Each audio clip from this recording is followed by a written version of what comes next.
எனக்காகவே அவ பிறந்தவ. சின்ன வயசுல ஒன்னா விளையாண்ட போலாம் சத்தியமா நினைச்சு கூட பார்த்ததில்ல. நீயே என் லைஃபா மாறுவேன்னு. உனக்கு ஞாபகம் இருக்கா? என் கால் ஆக்சிடென்ட் அப்போதான் நீ மெசேஜ் பண்ண, உன்னோட லவ்வை கன்ஃபஸ் பண்ண. ஏதோ சின்ன பொண்ணு என் மேல இருக்க சிம்பத்தியில சொல்லுதுன்னு நினைச்சு இன்ட்ரெஸ்டே இல்லைன்னு சொல்லிட்டேன்.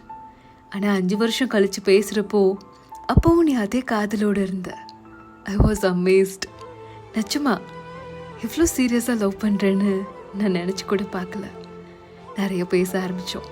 நீ பண்ணுற குட்டி குட்டி விஷயங்கள் க்யூட்டாக இருக்கும். சண்டே கால்ஸ், டாபிக் மெமரைஸ் பண்ணிட்டு வந்து பேசுகிறது, நான் ரியாக்ஷன் கொடுக்காம இருந்தால் நைஸாக நெக்ஸ்ட் டாபிக் போகிறது, இதெல்லாம் இப்போ நினச்சா கூட சிரிப்பாக இருக்குல்ல.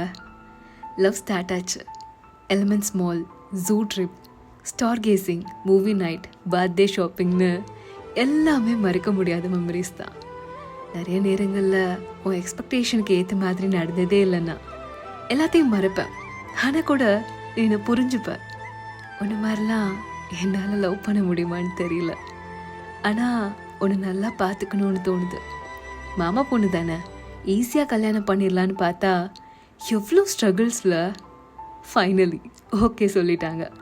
ஐ ப்ராமிஸ், எவ்வளோ சண்டை போட்டாலும் எவ்வளோ பிரச்சனை வந்தாலும் I will always choose you, no matter what. உன்னை விட்டு கொடுக்க மாட்டேன். Whatever happens, I will try to love you more. I promise this Pattu, and happily ever after.